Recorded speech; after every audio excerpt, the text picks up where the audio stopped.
Ok, bueno, muy buenas tardes nuevamente.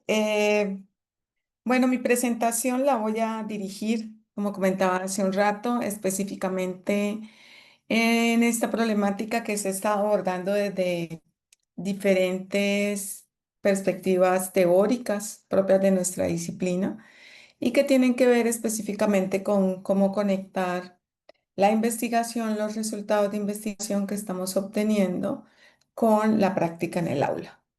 Entonces, aprovechando este contexto donde ustedes son maestros eh, que están desarrollando su carrera profesional en algunas instituciones educativas y que además se están formando, Em, pues quiero compartirles algunas ideas sobre esta relación que podemos establecer entre los principales resultados de la teoría POE que tienen que ver precisamente con una descomposición genética y el trabajo que hacemos en el aula, principalmente generando conexión entre esa matemática escolar que desarrollamos en las instituciones educativas en secundaria y lo que sucede después cuando vamos a la universidad. Entonces, el trabajo de los estudiantes o las conexiones que deben generar los estudiantes en ese paso.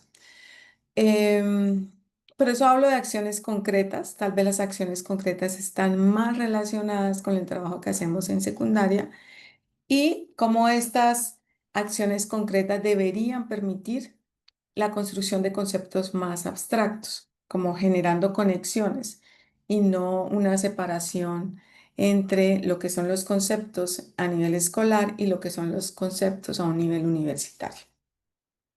Bueno, entonces para eso voy a ir colocando algunas tareas. Ustedes pueden participar, comentar sobre lo que consideran en cada una. Bueno, la primera tarea dice, escriba dos vectores que sean perpendiculares. Y no solamente piensen en escribir los vectores, sino además en intentar pensar cuál es esa justificación que los hace pensar o que los hace proponer mejor esos dos vectores.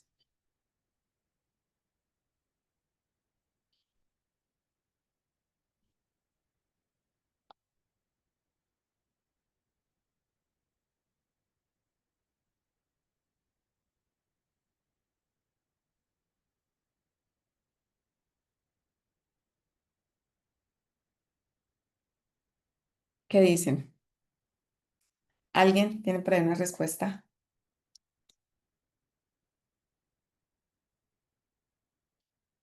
Era la otra tarea. No sé por qué se me pasa todo. Ahí está. Dos vectores que sean perpendiculares.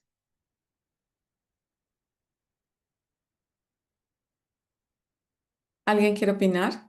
Mostrarnos sus dos vectores.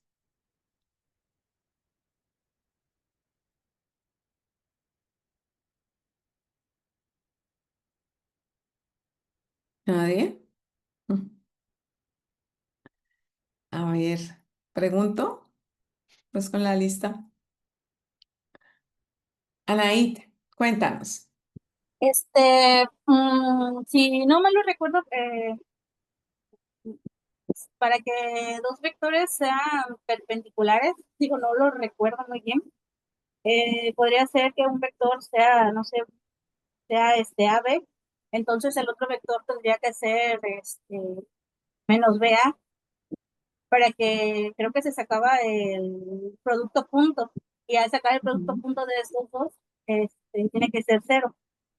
Es decir, podría Ujú. ser uno, no sé, Ujú. un vector v 2 3, y entonces el otro tendría que ser menos 3 2.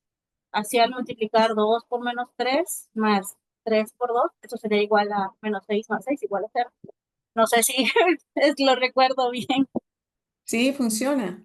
Funciona. Esa es la definición. Ahí ya estás tomando la definición de producto punto y es esa propiedad o esa condición se puede deducir específicamente de la manera como podemos calcular el ángulo entre dos vectores, ¿sí? Entonces, ese resultado es correcto. Muy bien, gracias, Anaid. ¿Alguien más se le ocurre algo? ¿Otra solución que no tenga que ver con el producto punto entre los vectores?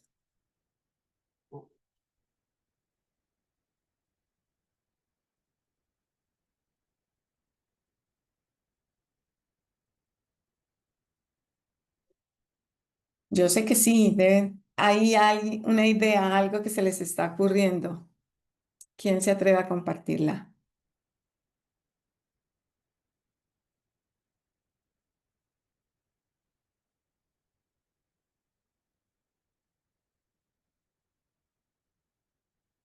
¿En el chat? Ajá. Gerardo.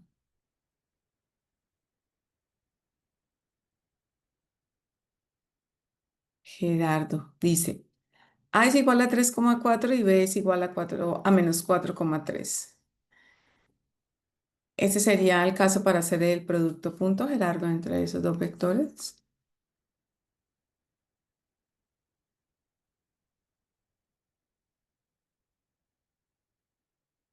Y también dices que el producto de las pendientes recíprocas y decir no contrario. ¿A qué te refieres con eso? ¿Puedes abrir tu micrófono? Ah, los vectores los puso Domingo, perdón. Ok. ¿Cómo sería lo de las pendientes, Gerardo? Ujú. Viri coloca aquí también un ejemplo específico donde el producto punto es cero, producto punto definido entre los vectores.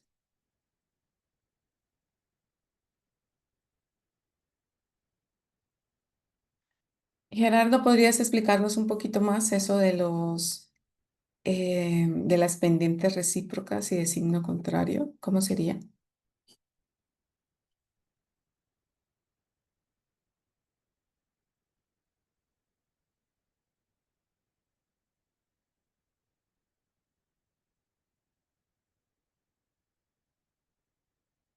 ¿No? Ok, bueno, yo sé que hay algunas ideas que persisten ahí, seguramente ahora las vamos a profundizar un poco más porque eso, pues no son ideas solamente nuestras, son ideas que hemos ido construyendo en diferentes momentos, em, asociadas a diferentes contextos. Fíjense que en esta primera tarea lo que primó en algún momento fue precisamente el producto punto. No saquemos eso como del panorama. El producto punto entre dos vectores, particularmente dos vectores en R2, y yo puedo acomodar las componentes de tal manera que al hacer el producto me dé cero. Hay otra idea que aparece por ahí, que es la idea de pendiente rectas, ¿no? Que hablaba Gerardo. Ok. Consideremos ahora esta tarea y yo pregunto, los vectores u y v son perpendiculares, pero ojo, voy a agregarle un nivel más de dificultad. Vamos a tratar de intentar tener un criterio adicional que no sea el del producto punto. Es decir, si yo hago el producto punto entre estos dos vectores, voy a encontrar que efectivamente el producto me da ¿cuánto? Menos 10, 3 por uno 3 me daría menos 7. Por tanto, los vectores no son perpendiculares. Esa sería una forma de responder. ¿Cuál sería otra?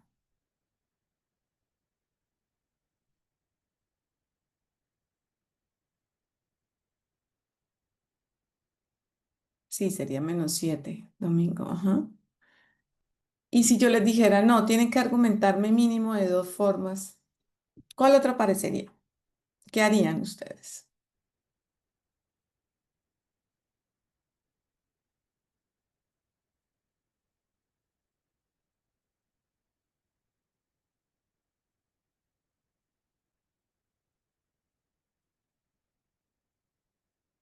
¿Nadie? Anaí, ¿se te ocurre otra? Gerardo. Oh, ¿qué tal, Wendy?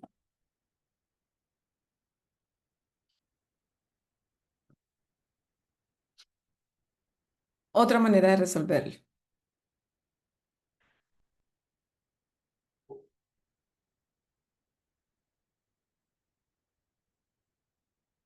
Ah, ok, Gerardo. Viridiana ha levantado la mano. ¿Quién levantó la mano? Viridiana. Ah, Viri, ¿qué dirías? Bueno, dando argumentos, Viridiana. primero respondería que no. ¿Sí me escuchan? Sí. Ajá. Digo, primero respondería que no y luego porque, pues, una de las razones es que no cumple esa propiedad que ya se comentó, ¿no? Sí. Y pues otra sería que, pues se supone que dos vectores son perpendiculares y pues sus pendientes respectivas forman ángulos de 90 grados y esto ocurre cuando tienen pendientes que son recíprocas de signo contrario. Y bueno, eso tampoco se cumple. Tal vez otro argumento que pudiera pensar es que si los grafico, eh, pues no sé, al medir el ángulo tampoco veo que se cumpla la propiedad, no sé, Ujú. algunos argumentos de ese tipo pudiera usar. Ok, miren que aquí ya aparece otro contexto que tiene que ver con, mire, dice, los grafico y miro cómo se está comportando el ángulo entre ellos. Y hay una idea que están tratando de cómo desarrollar Viri y Alejandro que tienen que ver, y Gerardo, perdón, que tienen que ver precisamente con rectas pendientes. Y bueno, ese sería tal vez otro camino de solución. Vamos a mirar un poco lo que pasa con los estudiantes, ¿sí? Em, Cuando les preguntamos, voy a cerrar por aquí esto porque no alcanzo a ver completa la información. Un poco lo que hacen los estudiantes cuando les preguntamos por el caso particular de si los vectores -2, 3 y 5, 1 son perpendiculares o no. Esta es una representación de un estudiante mm, en el plano precisamente de los vectores. Ojo con lo siguiente.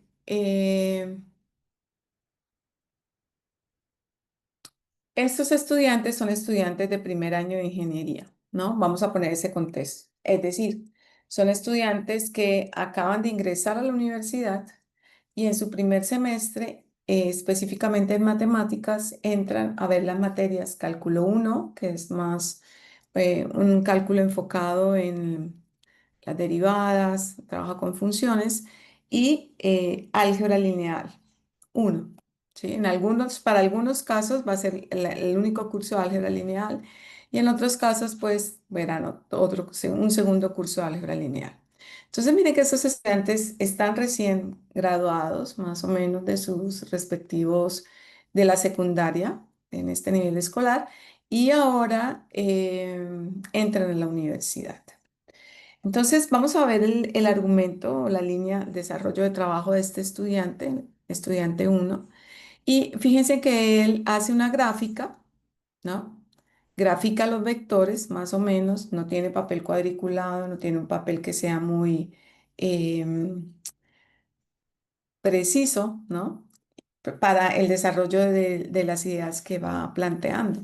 Entonces, grafica los vectores y vamos a leer lo que aparece aquí, que es un extracto, una transcripción de la entrevista y dice, sí, aunque también puede influir que no tome tan exacta la división de la recta. Cuando dice recta se está refiriendo específicamente a los ejes, ¿no? A la escala que está planteando en los ejes.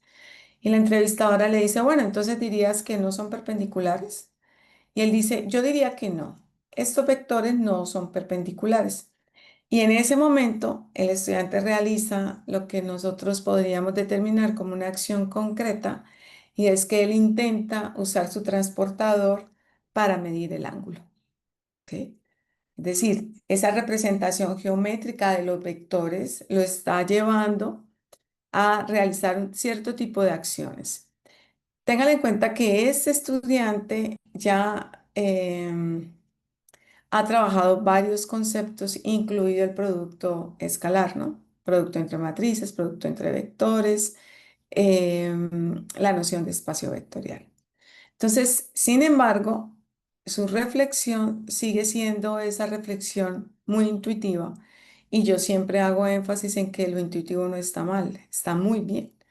si él, los argumentos intuitivos que en este momento le funcionan para resolver la tarea, pues parece no convencerlo de todo. El detalle es que este estudiante, el estudiante uno, no encuentra otros argumentos para poder convencerse totalmente. Él dice sí son, o sea, como que veo más o menos que no tienen un ángulo de 90 grados entre ellos y hago una aproximación de medida con el transportador. Esta idea es un poco diferente a este estudiante, que es el estudiante 5. Si nos fijamos un poco en lo que hace el estudiante 5, al igual que el estudiante 1, grafica los vectores y se apoya en esas acciones concretas para graficarlos. Pero ¿cuál es la diferencia? Este estudiante no se basa solamente en el uso de un transportador, sino en el desarrollo de toda una reflexión, un procedimiento para poder determinar cómo se está comportando el ángulo entre los dos vectores. Entonces, aquí en este cuadrito verde tenemos una representación de lo que el estudiante 5 hace en el plano y una vez grafica los dos vectores, como no sabe cómo calcular específicamente el ángulo entre vectores, aunque ya según eso se trabajó en el curso, él acude a argumentos que ha construido previamente. ¿Sí? Es decir, este estudiante sí da muestra de estar conectando esas ideas concretas que trae de la secundaria a este contexto universitario, específicamente en un curso de álgebra lineal. Si se fijan, como no sabe, no se acuerda, aunque ya se trabajó, cómo calcular el ángulo entre los vectores, pues él hace todo un procedimiento para calcular este ángulo alfa y este ángulo beta y llega a que ese ángulo es aproximadamente 112,38 grados. Dice diferente de 90 grados, por lo tanto los vectores no son perpendiculares. Veamos a detalle los argumentos que usa este estudiante. Él dice, ¿puedo armar un triángulo rectángulo con los vectores? La entrevistadora le dice, sí, puedes. ¿Puedo usar calculadora? Sí. ¿Qué intentas hacer? Le pregunta. Y él dice, yo sé que para que sean perpendiculares tiene que haber un ángulo de 90 grados entre los dos vectores. Entonces, estoy intentando hallar este ángulo, señala precisamente el ángulo alfa, y este otro ángulo, el ángulo teta. Aquí le pusimos beta, bueno, el otro ángulo que es el ángulo teta, y la suma debería ser 90 grados si son perpendiculares. Después de hacer el procedimiento, pues el estudiante 5 concluye que no son perpendiculares. Quiero hacer énfasis precisamente en esta relación. Si se dan cuenta, los dos estudiantes están acudiendo a un tipo de representación, una forma de ver los vectores geométrica que en álgebra lineal lo asociamos mucho con acciones concretas, donde ya sea que yo puedo graficar o puedo pensar sobre la gráfica, ¿no? Como decían ustedes ahora, tiene que ver algo con rectas, pendientes, perpendiculares, tal vez hicieron algún dibujo en sus hojas de trabajo. O tal vez solamente estaban imaginándose cómo tenían que comportarse las rectas y cuál era la relación entre las pendientes. Sin embargo, la forma de razonamiento del estudiante 5 es una forma más estructurada y pone en juego no solamente argumentos de tipo geométrico como el estudiante 1, sino argumentos de tipo que podríamos caracterizar como analíticos o una forma diferente de pensar sobre los objetos.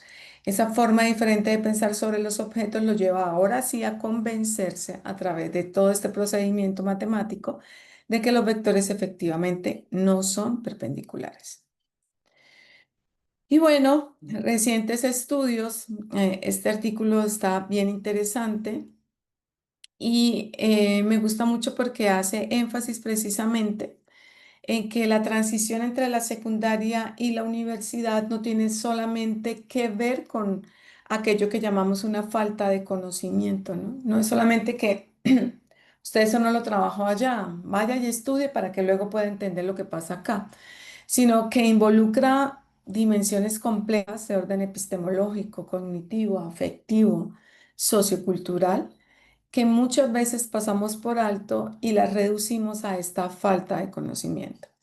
Entonces yo creo que empezar a reconocer ese aspecto es como clave para empezar a generar conexiones reales, efectivas, donde los estudiantes, todo esto que han hecho en la escuela, en todo el sistema escolar previo al universitario, pues sepan que esa es su base de apoyo para continuar evolucionando, no que allá era una cosa y aquí es otra. Uno de los aspectos que mencionan estos autores tienen que ver con la definición de la brecha epistemológica y cognitiva, que tal vez es el acercamiento que voy a estar como desarrollando durante la charla y tiene que ver con que los estudiantes generalmente, no siempre, han desarrollado una forma algorítmica de entender las matemáticas muy asociadas con resolver, hacer, verificar y no más enfocado en técnicas, sin en realidad desarrollar un proceso de abstracción o de formulación rigurosa, de un razonamiento formal, em, donde si bien no con toda la abstracción propia de la matemática, sí con un acercamiento a lo que puede ser una definición, un ejemplo, una prueba, un modelo de una situación y cómo puedo actuar sobre el modelo. Entonces, esto puede ser una explicación de por qué aquello que los estudiantes traen del nivel escolar, de las escuelas, los colegios, diríamos, en la universidad, parece no funcionar. Y los profesores universitarios, en muchos casos, lo que hacemos es seguir adelante, suponiendo que ya usted debe saber.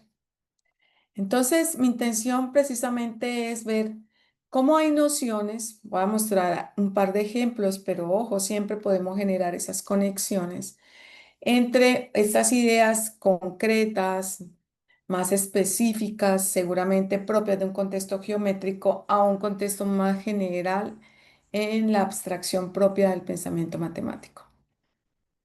En esta diapositiva, por ejemplo, coloco la idea de perpendicularidad y ortogonalidad. Porque si estamos hablando en ese contexto geométrico de la idea que traen los estudiantes, pues ellos han estado relacionados con esta idea de perpendicularidad e incluso las acciones específicas que mostrábamos en el problema anterior, los estudiantes, a pesar de ya haber abordado toda esta temática de ortogonalidad, pues siguen recurriendo a esas técnicas porque son suficientes para resolver el problema. En este caso, como les mencionaba hace un rato, por ejemplo, en este libro, que es el libro de Álgebra Lineal de David Poole, se hace énfasis en que si hablamos de vectores en R2 y R3, podemos hacer con algunos cálculos representando en el plano, llegar a deducir que el ángulo entre los vectores está dado por esta expresión, ¿no? El producto punto entre los vectores sobre la norma o longitud de los vectores, el producto de la norma de los vectores. Entonces, si lo que necesitamos es que el ángulo sea de 90 grados, pues ¿qué nos queda? Que los vectores, que el producto punto entre ellos tiene que ser cero. En este caso, fíjense que aunque el libro de texto hace énfasis en vectores en R2 o R3, cuando llegamos a la definición estamos hablando de vectores en Rn. Entonces, y ya no hablamos de perpendicularidad, sino que son vectores ortogonales. ¿Por qué este paso de abstracción? Precisamente porque en el tipo de vectores que estamos trabajando, en este caso en Rn como espacio vectorial, los vectores ya no voy, por ejemplo, a poderlo graficar. Entonces, si yo tengo dos vectores en R5, estos argumentos que usaban los estudiantes en los ejemplos anteriores ya no van a funcionar, porque no voy a poder, no tenemos una forma, un acuerdo dentro de la comunidad matemática de lo que es graficar en R5. Entonces tendré que acudir a otro tipo de argumentos para poder determinar que los vectores son ortogonales. Entonces hay una idea, fíjense que hay un tránsito, incluso debería ser un tránsito, pero a veces lo que vemos es un salto, ¿no? A lo que antes llamaba perpendicular, ahora dígalo ortogonal. ¿Por qué? Dígalo ortogonal, que aquí lo llamamos así. Pero ¿cuál es esa relación, no? Incluso con el hecho de asociar solamente la perpendicularidad con el ángulo de 90 grados y estar condicionados por la representación gráfica de los vectores. Esas acciones son fundamentales.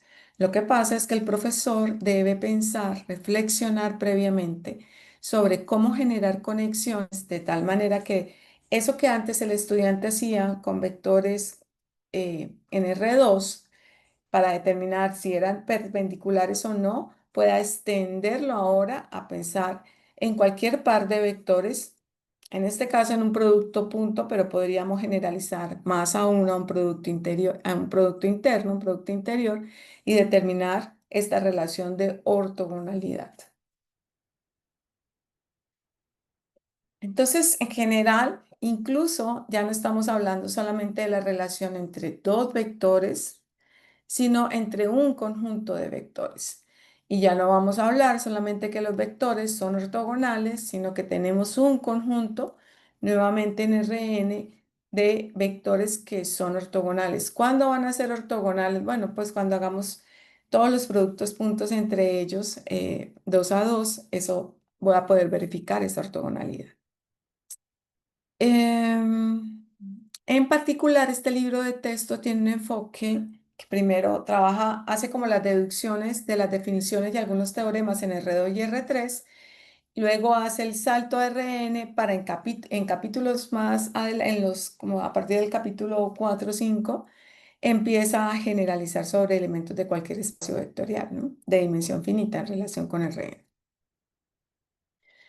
Bueno, pues desde la teoría POE es una teoría que se ha asociado inicialmente em, con la construcción de conceptos abstractos propios de la matemática universitaria, ¿no? Matemáticas avanzadas, generalmente se les acostumbra llamar, pero no es del todo cierto. Encontramos trabajos, por ejemplo, el trabajo que realizó Ilana Arnon en su tesis de maestría, en su tesis de doctorado, donde ella analiza precisamente cómo los estudiantes de secundaria pueden construir la fracción a través de sus diferentes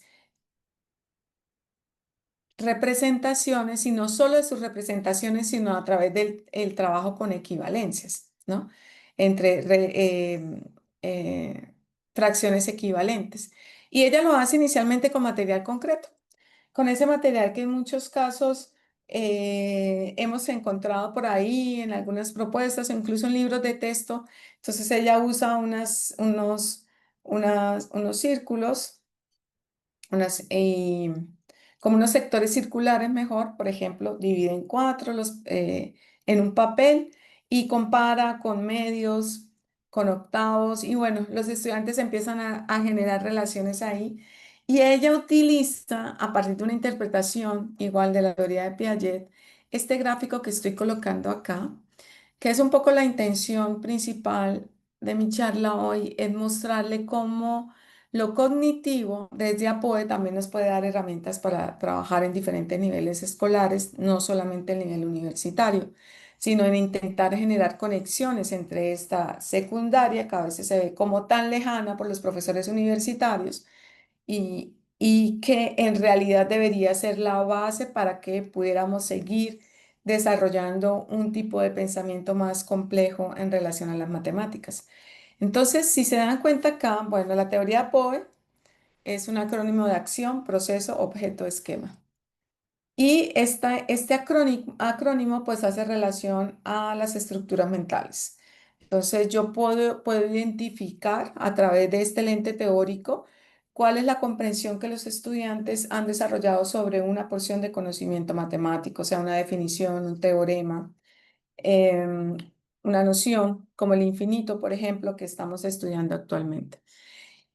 Y bueno, la intención precisamente de esta explicación que Ilana hace es que las acciones que realizamos no siempre van a ser sobre objetos abstractos, sino que inicialmente nosotros podemos aplicar acciones sobre objetos concretos, si se dan cuenta, que pueden ser interiorizados en procesos abstractos para dar lugar a la construcción de nuevos objetos abstractos.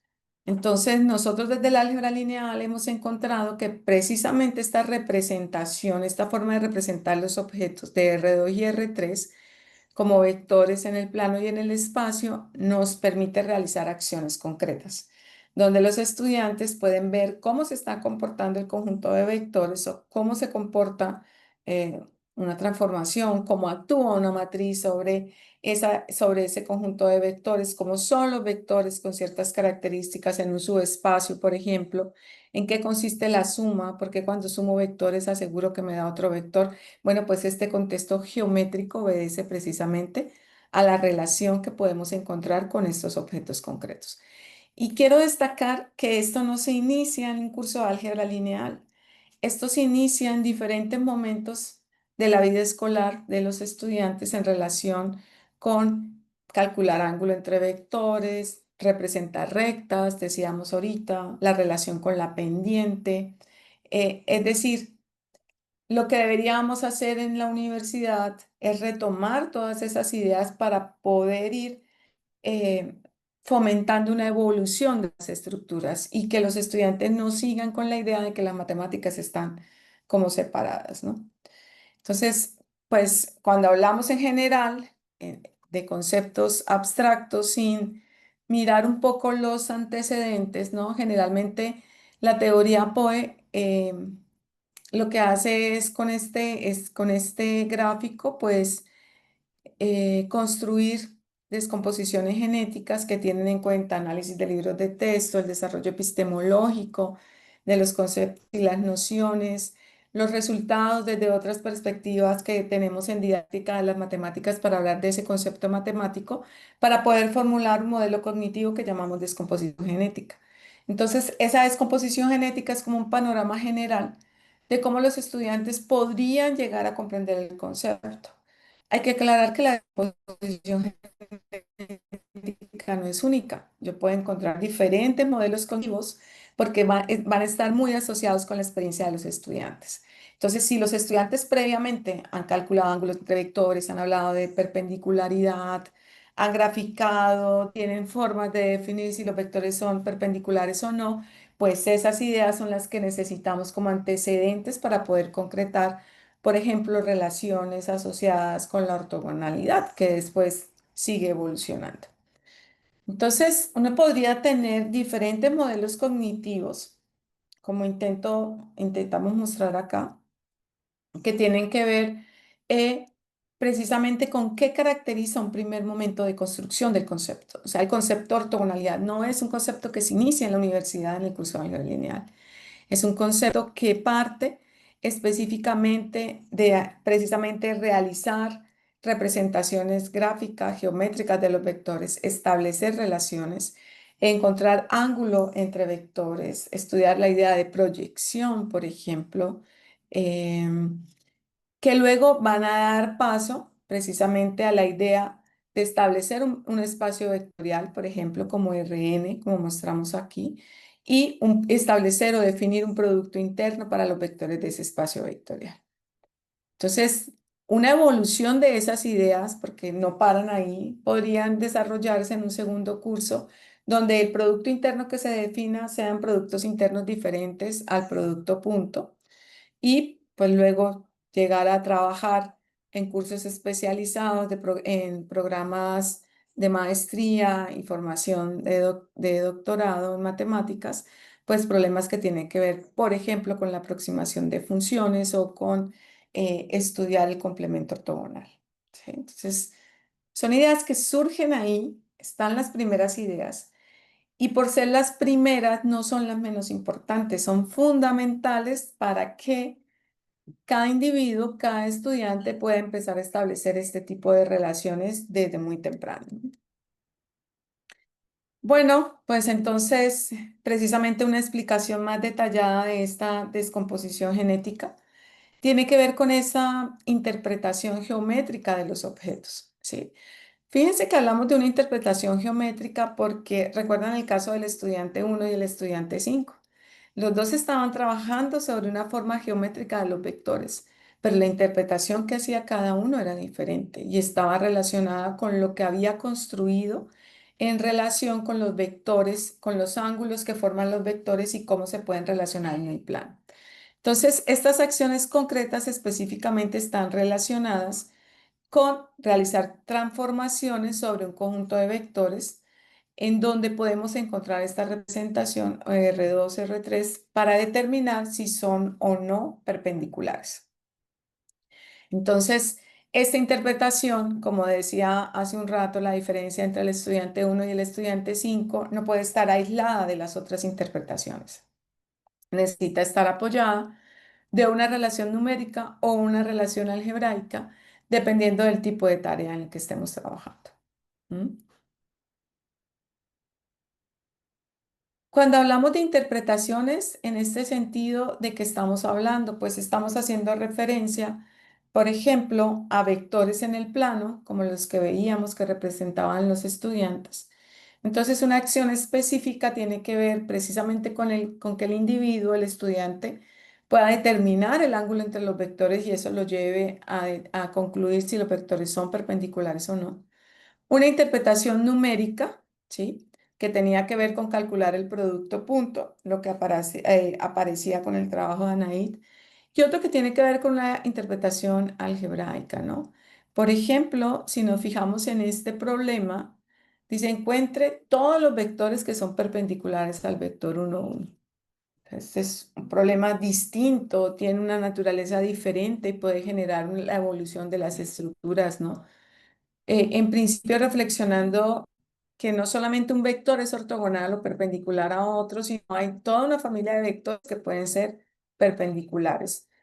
Y claro, yo puedo hacer una exploración numérica, puedo hacer una exploración geométrica, pero en últimas esa interpretación algebraica es la que me va a permitir evolucionar la noción de perpendicularidad a ortogonalidad y generar más conexiones entre los conceptos que estoy construyendo.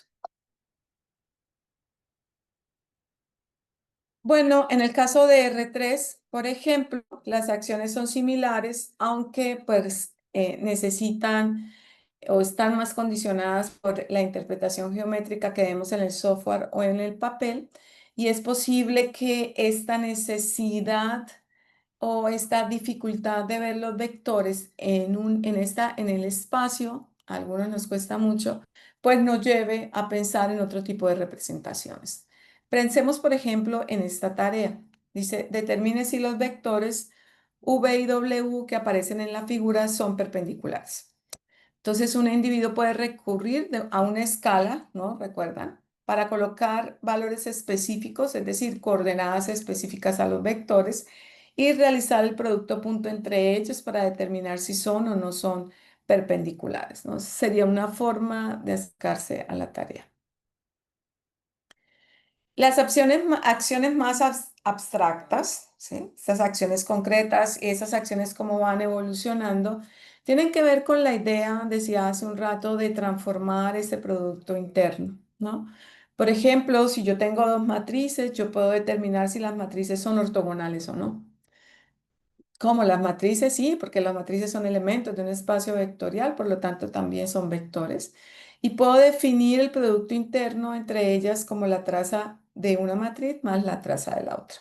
Y determinar si esas matrices son ortogonales o no son ortogonales. ¿Sí? Entonces, hay una necesidad latente en la construcción de estos conceptos que quiero señalar, y es la interpretación que podemos tener de los vectores en diferentes formas de entender el vector para dar paso a una forma más abstracta del vector como un elemento de un espacio vectorial, que sería como la idea más general, pero eso nos llevaría a pensar en un proceso. Y una pregunta clave podría ser, bueno, ¿y qué entendemos por proceso? ¿Cómo podemos llegar a construir ese proceso? Por ahora me interesa mucho decir que en principio la evolución de las acciones, que sería como en lo que más deberíamos trabajar en los diferentes niveles, debería estar acompañada de una reflexión sobre la tarea, el problema, la situación que el estudiante debe abordar. Porque lo que estamos viendo es que hay una necesidad de generar siempre procedimientos procedimientos tal vez algorítmicos, ¿sí? Que tienen que ver con una manipulación a veces de signos y símbolos, donde el estudiante siente que esa es la forma de demostrar que sí sabe. Pero cuando indagamos sobre lo que está haciendo o cuando somos un poco más críticos sobre lo que hace, nos damos cuenta que conceptualmente no están logrando avanzar. Eso es lo que Dorier llamó el obstáculo del formalismo, ¿no? Hay como yo copio lo que el profesor hace, de alguna manera logro comunicarme como él lo hace y aparentemente creo que entiendo como entiende el profesor. Entonces, siempre frente a un problema, sin importar el nivel escolar en el que nosotros estemos desarrollándonos, debe haber una reflexión previa sobre la tarea para luego poder actuar sobre ella. De tal manera que nosotros podríamos, por ejemplo, desarrollando esta idea de perpendicularidad a ortogonalidad, pues desarrollar cierto tipo de interpretación geométrica, otro tipo, una interpretación numérica al definir una forma de operar los vectores, para llegar a una interpretación algebraica que va a estar en un estado intermedio en esta noción de perpendicularidad y ortogonalidad. ¿Por qué va a ser un estado intermedio? Porque va a depender de la forma de los vectores, cómo estoy definiendo los vectores, en qué tipo de interpretación, en qué tipo de acción me puedo parar, ¿no? En una acción tipo 1, en una acción tipo 2. Y aquí va a ser fundamental el tipo de tareas que el profesor propone, porque si siempre coloco tareas con vectores en R2 o R3, pues ese va a ser como el contexto, la única forma en que los estudiantes van a poder actuar sobre esos vectores. Pero por supuesto que la idea es generar unas bases fuertes, sólidas, estructuradas que nos pueden llevar a otra forma de pensar, una forma de pensar más abstracta sobre esta noción de perpendicularidad que luego no se trabaja solo en geometría, sino sigue evolucionando hacia una disciplina de las matemáticas, una área de las matemáticas. Eh, Creo que se me acabó el tiempo y no quiero... Tenía otros ejemplos para mostrar un poco esto, pero voy a ir como mejor eh, a estas reflexiones finales. Siguen viendo la pantalla, ¿cierto? Sí, ¿Sí? sí, sí. Sí, sí, Ok, entonces, ¿qué me interesa como señalar? Bueno, que si bien siempre nosotros deberíamos promover en el aula una forma de pensar sobre las matemáticas que siempre permita la evolución de los conceptos, pues si no tenemos un análisis cognitivo, por ejemplo, como el que propone la teoría por una descomposición genética, ese mapa de dónde arranca la noción y hasta dónde podría llegar y yo dónde me ubico con mis estudiantes, pues voy a estar muy limitado, ya sea por las directrices institucionales o las políticas educativas o el libro de texto o mi propia percepción sobre lo que son las matemáticas asociadas a ese concepto. Entonces, creo que una descomposición genética es clave para guiar el diseño de tareas que puedan promover una mayor comprensión de los conceptos y que no solamente se queden, como mostraba en el ejemplo, con la noción de perpendicularidad, sino que me permitan evolucionar hacia algo más general como la ortogonalidad. En este artículo se propone un concepto que en español, bueno, sería algo como tareas puente, y son tareas precisamente que permiten o buscan reducir la brecha entre este pensamiento que se genera en la escuela y el pensamiento que se genera en la universidad, que parece tener ahí como un espacio donde los estudiantes luchan por sobrevivir. Entonces, lo que pues principalmente quiero proponer es que una forma de conectar el desarrollo cognitivo de los individuos en la secundaria con el desarrollo cognitivo de los estudiantes universitarios, de los individuos universitarios, pues tiene que ver con tener un modelo cognitivo básico, fundamental, donde yo a priori, como profesor investigador, puedo pensar en el uso de las representaciones y coordinaciones entre ellas, en cuál es la línea de razonamiento y hasta dónde puedo llegar con mis estudiantes, porque creo que desde la primaria se pueden empezar a desarrollar ideas fuertes, fundamentales, matemáticamente hablando, nociones que son después como que hacen parte de toda esa gran estructura y que a veces una mala construcción en la base como que pareciera desestabilizar la forma de pensar de los estudiantes. Entonces, tener una línea de razonamiento que me permita, por ejemplo, partir de un ejemplo, identificar un patrón, llegar a plantear una generalización y luego una prueba, pues si tengo el modelo cognitivo y sé hasta dónde quiero llegar con mis estudiantes, podría definir esta línea de razonamiento. Podría elegir qué tipo de tareas me permite justificar, modelar, definir qué representación me funciona mejor, plantear un contraejemplo, ¿no? En matemáticas tan importante como los ejemplos son los contraejemplos y definitivamente es necesario, y creo que a través de estas como acciones específicas nosotros podríamos generar una articulación entre el trabajo que se hace en la secundaria, el trabajo escolar, todo lo previo a lo que se plantea en la universidad. Esa era como la idea más general que quería compartirles.